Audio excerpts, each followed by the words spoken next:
You have been studying manifestation content for such a long time now. And honestly, I think it's high time for you to make a promise to yourself that instead of trying to find a different way to explain the same concept or trying to learn another technique, maybe it's high time you actually stop purely intellectualizing this knowledge and actually do something about it. You need to integrate this knowledge into your life, because purely understanding different theories or arguing about different explanations, that doesn't change your fucking life. And in this video, I'm actually going to show you how you can go from your current reality and enter your dream reality from a quantum physics perspective. The main point of this video is I want to prove to you that regardless of the theory that you use to explain manifestation, it's the same thing. Whether you use quantum physics or neuroscience or metaphysics or spirituality or law of attraction, law of assumption, it doesn't matter. The process of moving from your current reality to your dream reality is the same. It's a formula that you follow. And as long as you follow that formula, whether you believe in God or you don't, or whether you're a skeptic or a mystic, it doesn't matter. The process of manifestation is the same. The only thing that these different theories do is they come up with a different way of explaining the same concept. The only reason why I actually want to give you a quantum physics explanation is because I personally feel like sometimes purely explaining manifestation from a metaphysical perspective can sometimes feel a bit woo-woo. Me telling you that you are God can sometimes feel like, I don't know about that. But if I give you a scientific explanation of this, then you can finally get it. The formula of manifestation is the same. It's literally a mathematical formula. And as long as you apply that formula, you will be able to quantum leap. And apart from me just explaining what quantum physics is in very simplistic terms, because I am going to go in depth into a lot of the quantum physics concepts and paradoxes that maybe you might not have understood. And I'm going to use different analogies and metaphors to really help you understand quantum physics in a very simplistic way, because you don't really need to be a physicist or to go into so much depth in any of these theories. All you need to do is understand, okay, so this is what it is, and this is how I'm going to move from point A to point B. That's it. And so I'm going to explain to you what quantum physics is, and apart from that, I'm also going to merge it with metaphysics. So I need you to understand that quantum physics is a science, but metaphysics is not a science. A lot of people do confuse those two actually, and even my mom asked me what's the difference between the two. Just because metaphysics has physics in the name doesn't actually mean that it's a science. It's not a science. Quantum physics sort of gives you a scientific explanation of conscious reality creation, but metaphysics can sometimes feel a bit woo-woo for certain people. So I just want to merge both of them, and I want to show you that regardless of the theory that you're using to explain the concept, manifestation is the same. You have manifested a lot of things in your life before, and you need to go back and look at the formula that you followed to manifest those things and stop getting stuck in the theory. And so let's get into the video. Okay, so for me to actually lay down a good foundation before we even get into the video, obviously I'm going to start by first of all defining what quantum physics is and how it differs from classical physics and why it's essential to understand quantum physics in the manifestation world. So quantum physics is a branch of physics that studies the behavior of matter and energy at the most fundamental level. So it breaks down particles into atoms and even further into subatomic particles, and then it studies the way those subatomic particles behave in relation to matter and energy. And the reason why quantum physics is different from classical physics is because classical physics is very deterministic. You can sort of predict the future or an outcome based on things that have been measured before, because classical physics only deals with like large objects. So if the conditions are the same, then from a classical physics perspective, you should be able to predict the future. However, because quantum physics goes beyond time and space, it goes beyond cause and effect, it actually ends up being very probabilistic.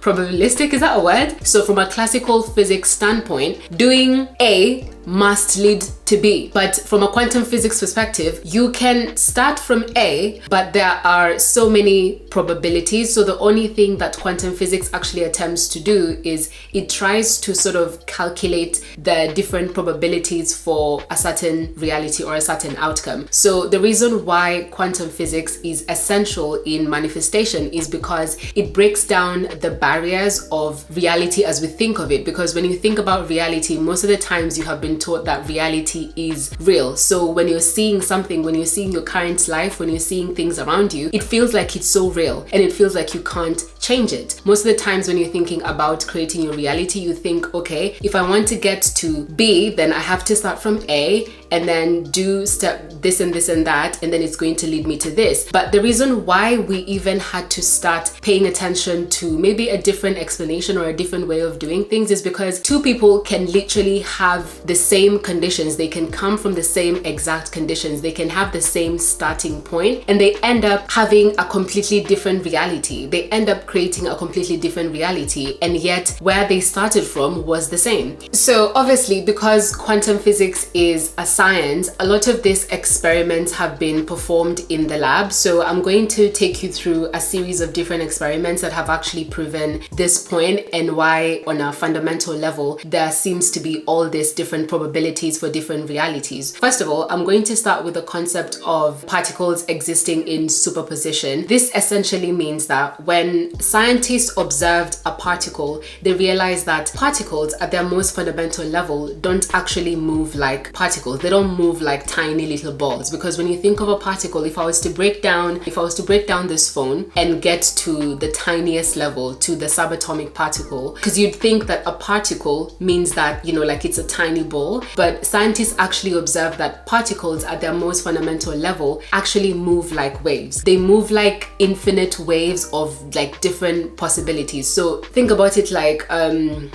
ocean and then dropping particles on the ocean, or like on a water body or something. So the ripple effects that those particles have, that is how the particles move. So the particles don't actually move like tiny little particles when they're not being observed. However, when the particles get observed, they collapse and they stop moving as waves and they actually go back, they revert to moving like particles. And this is actually called the double slit experiment. Let's think about this being the double slit. I'm gonna have to sort of separate my fingers, yeah? So the first slit and the second slit. And then here we have the particles that I'm going to be firing towards these two slits. And the particles in this case are photons, mostly photons. So on this other side, I have another film, which is a detector, and it's going to show me how these particles are behaving when they land on the detector. So when I fire the particles toward the two slits, when I'm not observing what's actually happening, the detector registers that the particles landed as waves. So the particles, instead of landing as, because you'd think that there's only two slits, shouldn't they just be going, you know, straight like this? Like some particles are obviously going to go through here and some particles are going to go through here. But as long as I'm not observing, by observing I mean measuring any of the particles and how they're moving, the detector shows that they go through as waves. They land on the detector as waves. But the moment I observe and measure in order to see if they're going through this slit or this one, those particles actually suddenly behave like particles again. So instead of behaving like waves the way they were moving before me observing them, now they suddenly start behaving like particles, as if they know that I am observing them. Once I observe them, the detector shows that those particles actually landed as two different spots. So there's some particles here and there's some particles here, which is crazy because before observing and measuring, the detector just showed that the dots had just, the particles had just landed, you know, like in a very weird and haphazard way because they were moving as waves. To sort of bring this down to earth, let me give you an analogy that will help you understand this even better. Think about it as going to a restaurant. When you go to the restaurant, the menu obviously has so many different dishes that you could have. There's chicken, there's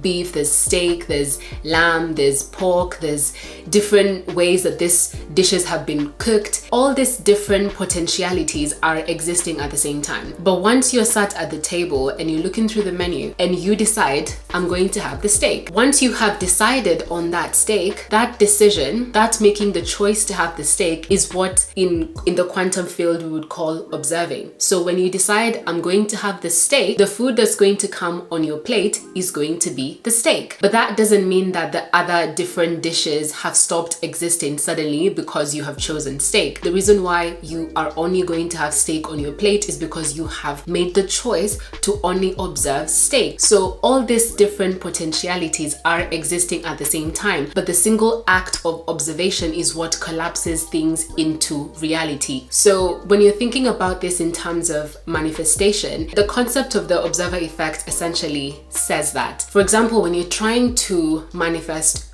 your dream reality, your current reality is you having steak, and you want to stop having the steak and have chicken, but you keep going to the restaurant and choosing steak every single time. You keep observing steak every single time because that's what you've always eaten and that's what you've always known. But every single time you have this steak, it never satisfies you. You're bored, you're tired, you don't want to have that steak anymore, but you keep ordering the steak because that's what you keep pointing to, that's what you keep saying you want. So in order for you to stop having the steak, then you need to observe something else. You need to observe the chicken, for example, if that's what you want. Because the moment you observe chicken, then you're going to stop receiving steak, and now your plate is going to have chicken. When you're moving from choosing the steak, from observing the steak to observing the chicken, you're not actually making this steak. You're not going into the kitchen to make the steak. You're not actually cooking the steak or preparing the steak yourself. The steak is already there and the chicken is already there. The only thing you're doing is making a choice based on what you would prefer to eat. I was to bring that down to earth into manifestation language. Observing is essentially what you're choosing to continuously put your attention to. So if you're constantly going to the restaurant and having your attention on the steak and you keep choosing the steak, it doesn't matter how many times you don't like it. It doesn't matter if it doesn't satisfy you. It doesn't matter how many times you yell at the server. As long as you chose steak, your plate is going to have steak. And this is why moving from one reality to another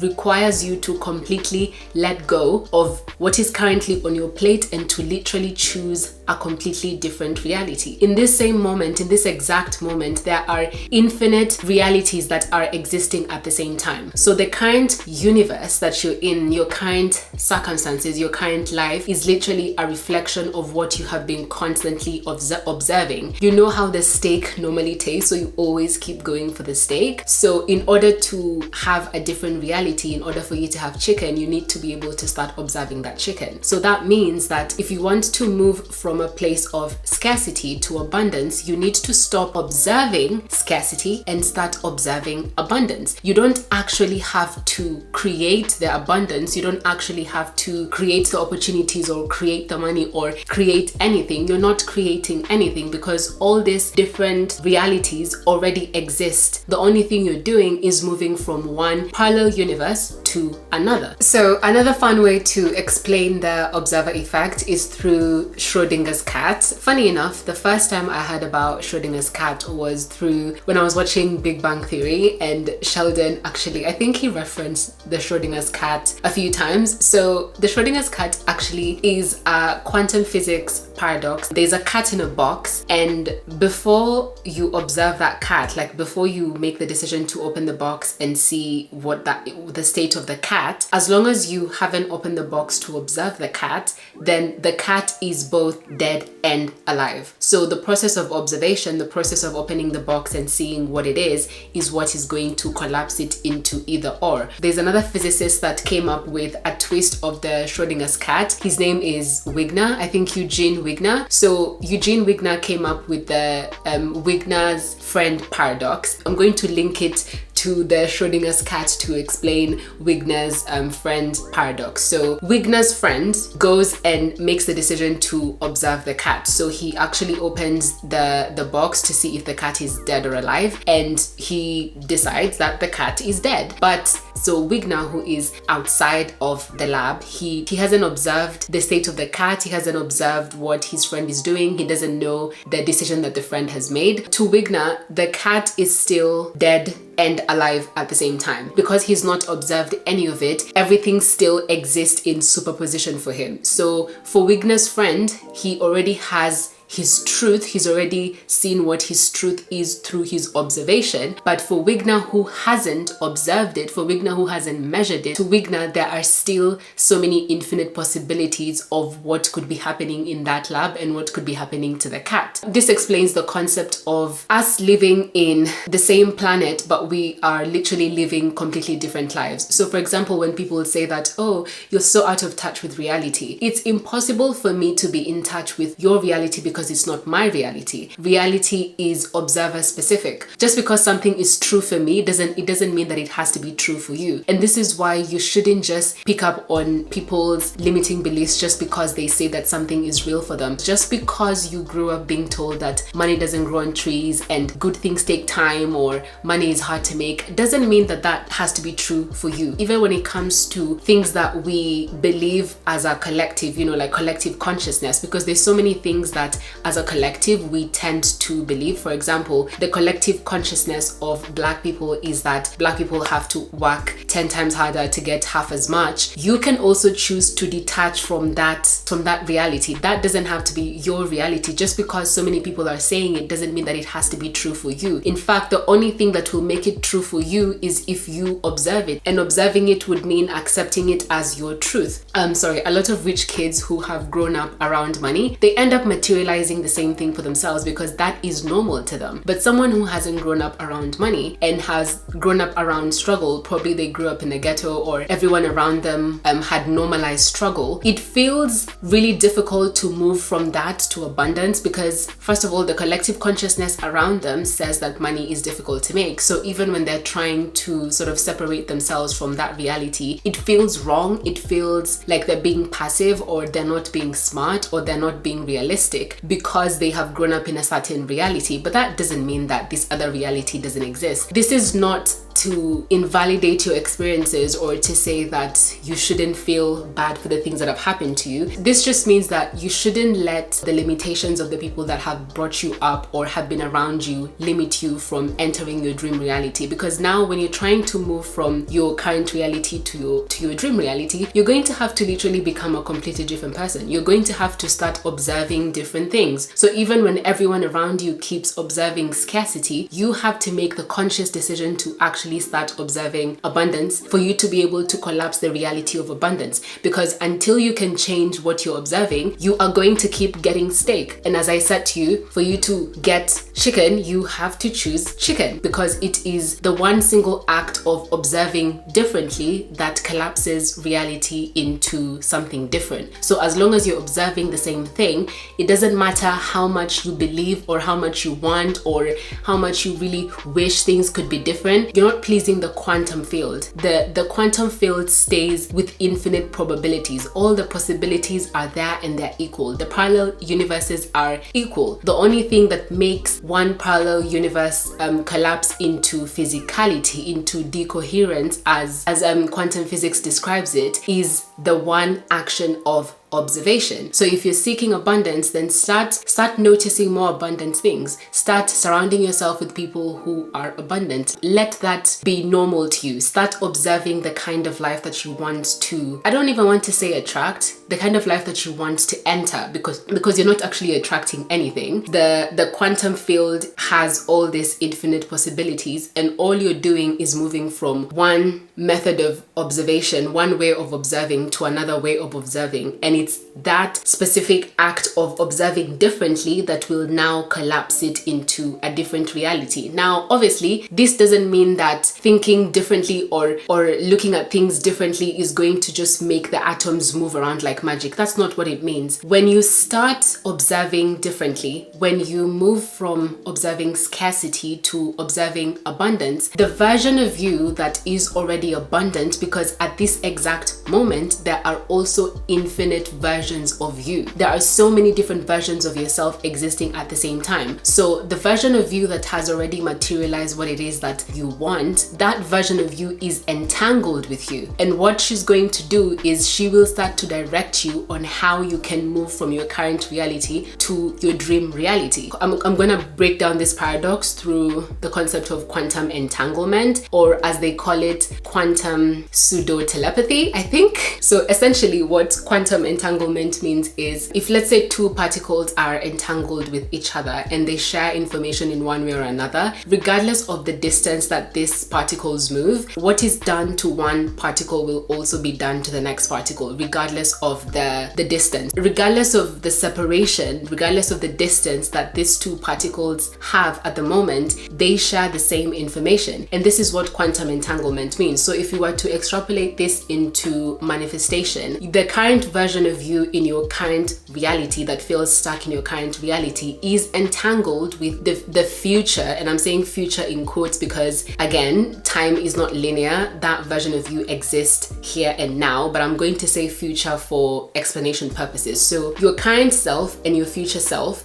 are entangled with each other. At this exact moment, I'm pretty sure that you're probably stuck in between your old reality and your new one. You haven't fully stepped out of your old one, but you also haven't fully stepped into your new one. You can feel something pulling you into a certain direction, but also the past is sort of holding you back and making you feel like you have to stay here because this is what you've always known. But the future version of you doesn't stop screaming at you. She literally keeps communicating to you, and she's sort of trying to pull you into her direction. For example, if you're stuck in a dead-end job and you know that you want to become an artist, the version of you that is already a successful artist is not going to stop screaming at you. So the more you run away from that calling, the more uncomfortable that feeling gets. Like, you can't get rid of that feeling. Regardless of how much you try to run away from it, that pull will continue to itch. And I know this to be true because I literally pivoted my content to manifestation content, and for a long time I've been a YouTuber for 3 years, and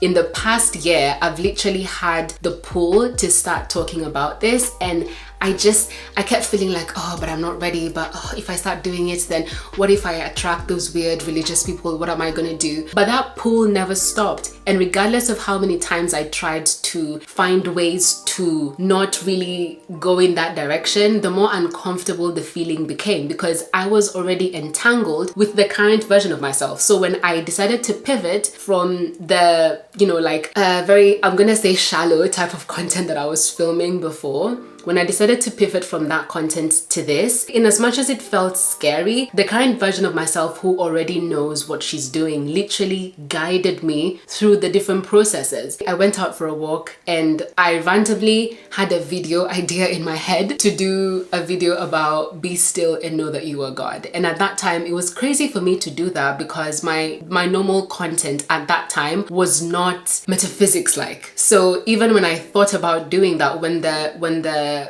my intuition told me to do that, I was like, yeah, but what? That doesn't make sense. And this is now the push and the pull. Your past is telling you, the ego is telling you, nah, that's not gonna work. What do you mean? Because the ego is only basing its argument on what it knows, on the past. But the future version of you that you're already entangled with, that version of you is already where you want to be. She's already at your dream reality. So when you start receiving this communication from that version of you through your intuition, it's literally trying to tell you, these are the specific steps that you need to take in order for you to move from your current reality to your dream reality. But as long as you keep ignoring those voices, you keep ignoring that intuition, then you will continue to be stuck in your current reality because in as much as you're entangled with your future self, you're choosing to listen to your past self. You can't get into your dream reality from the current version of yourself. You have to be guided by the version of you that is already there. At this exact moment, there is another version of you that is already exactly where you want to be, and that version of you is entangled with you. It's not your job to figure out the when and the how. That essentially means it's not the job of the current version of you, because that would be following the classical physics explanation, because from classical physics it tries to explain or determine the future from studying the past. In the quantum physics perspective, as I told you, it goes beyond time and space and also cause and effect. In order to manifest your reality, you need to move move beyond this concept of the 3D world where you can physically see and touch things, and go beyond that and look at things from the quantum field. So to go even further with the quantum entanglement explanation, let's talk about the paradox of retrocausality. Don't allow these big words to confuse you. Retrocausality, if you break that down, it's retro and causality. Retro obviously means past or old, and causality means the ability to cause something. So in simple definition is literally saying that present effects can be influenced by the future causes. So this actually blends in perfectly into the idea of the future version of you that is already in your dream reality, reaching back to sort of guide you on how to get there. And when you really think about it, this literally proves the concept of living from the end. So actually living from the end is not just like a mystical woo-woo explanation of manifesting. It's literally alignment. It's not delusion, it's actually scientific alignment. It's literally precision. And this obviously goes against the way we've been taught to think about time, because we've been taught to think about time in a linear way. The past is here, the present is here, and then the future is here. So that only conceptualizes time as like one way, always forward moving. But in the quantum field, the paradox of retrocausality literally proves that time is not linear in the quantum field, because if the future is able to influence the present or able to influence the past, then that already goes against the idea of time being linear. So there is a concept in quantum physics called time symmetry. Obviously, when you think about symmetry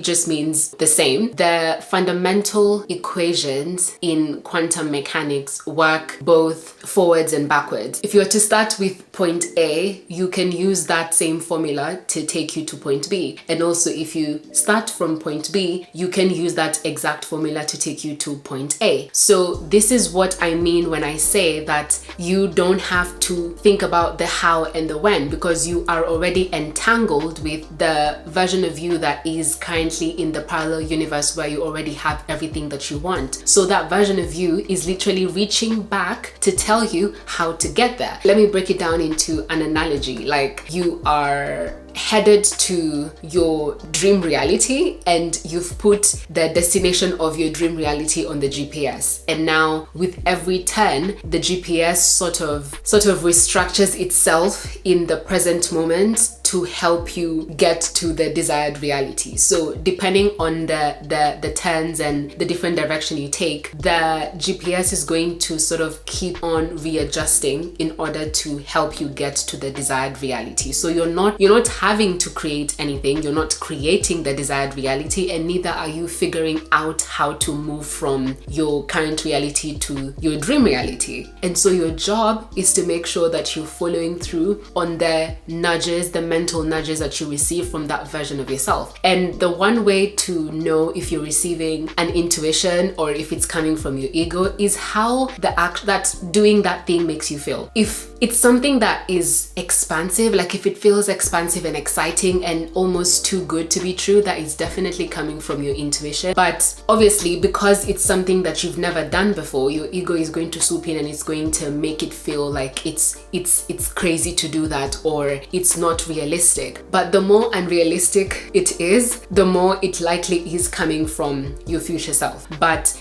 your ego is always going to feel like safe, realistic, and almost like it shrinks you. It's like fuck, okay, yeah, well, I guess I have to do it. So you lose your job and your ego will tell you, okay, fuck, we need to get another job. We need to get a job quickly. Like, we need to figure this out. But your intuition is going to sound like, oh my gosh, this would be the perfect time for me to start that new business. This would be the perfect time for me to do that thing that I've always wanted to do. And in as much as maybe in the meantime, you might have to do certain things to just help you survive here and there, as long as you continue to follow those nudges that you're getting from the version of you that is already in that parallel universe where you have every single thing that you want, as long as you're moving in that direction, you will end up getting that. And this is why, whether you're using quantum physics or metaphysics to explain it, at the end of the day, the way you get from your current reality to your dream reality is always through embodiment.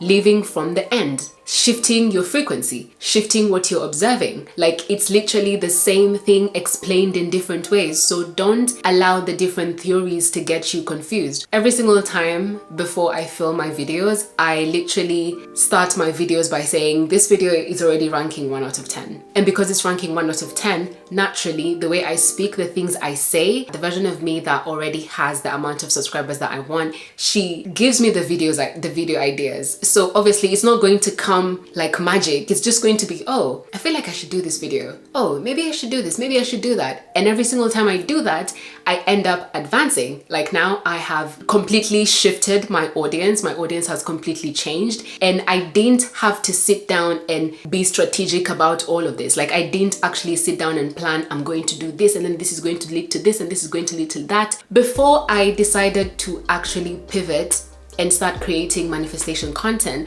I was very scared of doing it because it just felt like it's not realistic, and I had already created an audience where I was talking about very different things, and it just felt very scary because I had never done it before. But the moment I decided to trust that intuition and actually pivot, somehow my people have found me. You guys have found me. And that is literally what happens when you follow your intuition. I said to you guys that apart from me explaining quantum manifestation, I'm also going to sort of weave it in with metaphysics for you guys to actually understand, because at my core, I love to explain things with metaphysics. It's just nice.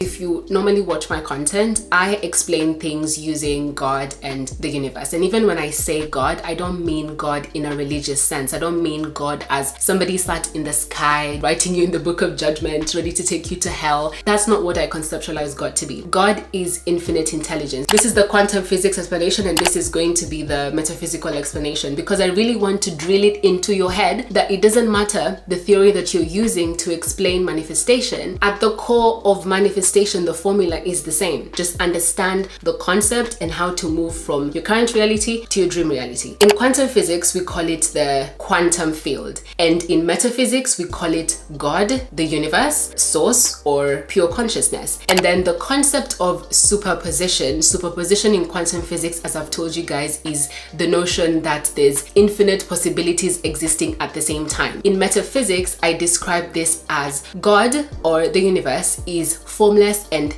infinite. God is not confined into any form, and God is also infinite. So the more you take from God, the more it expands into itself, because it's infinite and it's formless. And then the concept of the observer effect that we see in quantum physics, the act of you observing is what collapses reality collapses the different possibilities into one single matter, as we've seen in the double slit experiment. And in metaphysics, we call that frequency. Observing is essentially you placing your attention on something. Your frequency actually stems from your concentration. Where attention goes, energy flows. So in metaphysics, frequency is what creates your reality. In quantum physics, the observer effect is what creates your reality. But these are the same exact concepts, because the act of observing is you paying attention to something, and on this other end, your frequency is literally also you paying attention to something. This is the scientific explanation, guys. And metaphysics is not a science. Metaphysics is a philosophy that just explains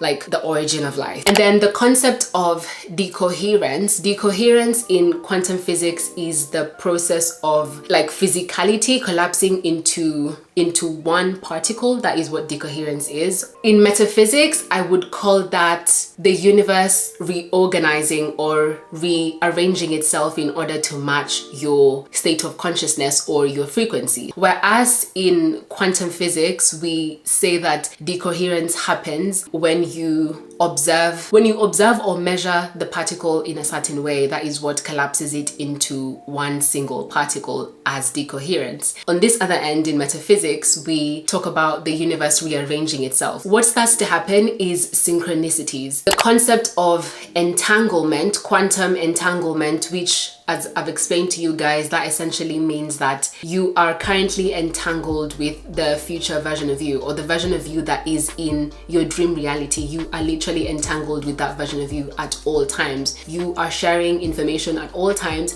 and even as your desire continues to grow, because maybe you started with, oh, I'd like to buy a house probably in this country, and then after some time you think, actually I don't really want that. that because from doing my research, I don't really think that would be a cool idea. I think I want to do this instead. Literally, what you're doing in your current reality, that the refining of your desired reality is also being communicated to your future self. So even when you decide to shift or refine your desires, the version of you that already has that is also going to refine those desires and is now going to refine the guidance that it gives you in order to help you get there. And the metaphysical explanation of that, I would describe that as the non-duality explanation, where we say in metaphysics that you're never separated from consciousness, you're never separated from anything, because you are God and God is everything, and therefore you can never be separated from anything. This is the concept where I think Neville Goddard refers to as everyone is you pushed out, and everything is you pushed out, because it is you, it's always you, it's you experiencing yourself. So there is never separation. That entanglement, the quantum entanglement in metaphysics, I would describe that as the concept of non-duality. There is no separation, and the moment you see separation between yourself and your future self, or yourself and the people that are living the kind of life that you want, you are falling for the illusion of separation. And what you need to do is to transcend the 3D, to go beyond cause and effect, and look at things from a quantum field, or look at things from